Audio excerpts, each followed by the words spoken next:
Joining me now, not in the studio, but down the line, is Mo Hussein. Mo's former special advisor to Amber Rudd, MP, when she was both Home Secretary and indeed Secretary of State for Energy and Climate Change. And Amber, of course, famously said that Boris Johnson was a great guy to party with, but not someone that she'd necessarily want to have driving her home from said party. Mo spent 4 years in the Prime Minister's communications team at number 10 Downing Street as well, when Theresa May was the Prime Minister. Deep breath, Mo. What's going on in number 10 and indeed number 11 right now? Well, there will certainly be elements of wargaming, different eventualities. This is one fine. There were several events that the Prime Minister's attendance potentially being investigated for. There could be more fines. So they'll be trying to look at what the damage of this will be over the long term. They'll be probably breathing a sigh of relief that it is the Easter recess. MPs aren't easily able to group and discuss and look at their options. The flip side of that being that they're with their constituents and they will hear more directly from people who feel very strongly about this. So that might be a saving grace somewhat for the Prime Minister and his team.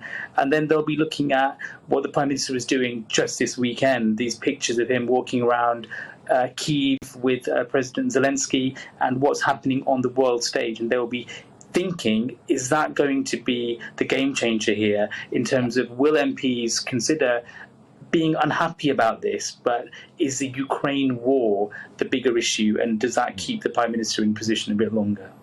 Does it surprise you that both Sir Roger Gale, who was one of the early authors of a letter to the chair of the 1922 committee saying we need a vote of confidence, lost confidence in the Prime Minister, but also Douglas Ross, the leader of the Conservatives in Scotland, a really important and quite senior player, have already come out and said, no, now is not the time to change?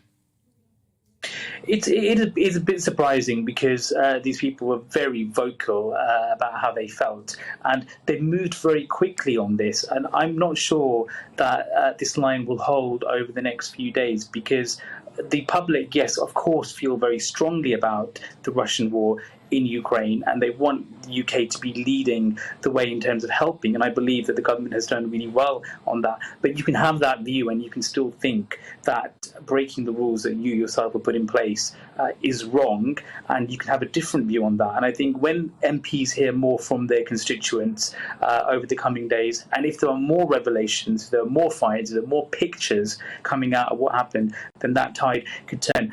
Of course, you have to also remember the wider backdrop here, which is local elections are coming up in 3 to 4 weeks. Who would want to instigate or be the first to call for a change right now when things are already looking quite precarious for the government in terms of issues like dealing with the cost of living? This would add a whole other layer of complexity, and people would really question, well, who are they actually voting for in these local elections? Yeah, absolutely fascinating and important point about testing the water with your constituents as well.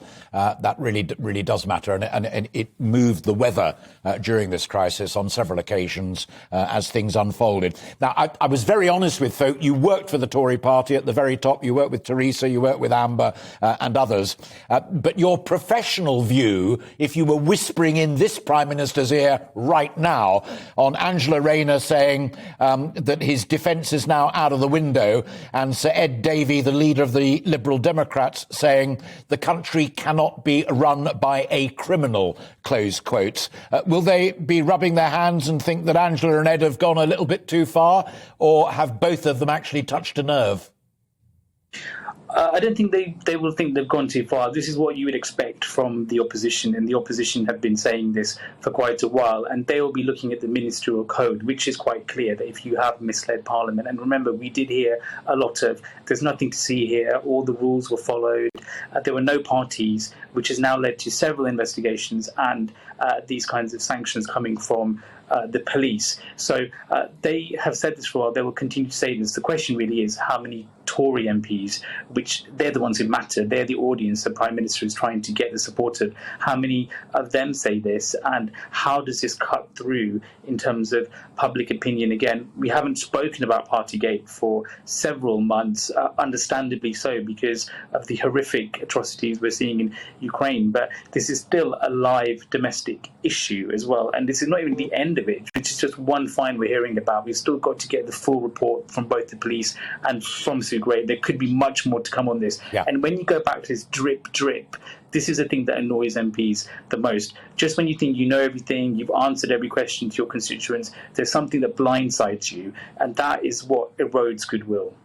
OK, Mo Hussein, always a pleasure to see you, and thank you very much indeed. And I just say that people who've been listening to our conversation for the last 5 minutes know Mo used to work for the Conservative Party at the very top. He worked with Theresa May and Amber Rudd, but I hope you'd agree with me that those were very straight, objective answers on what's going on within the Conservative Party in number 10 and 11, but also within the Labour Party as well. Mo, keep in touch. Always a pleasure to talk to you. Thank you very much indeed.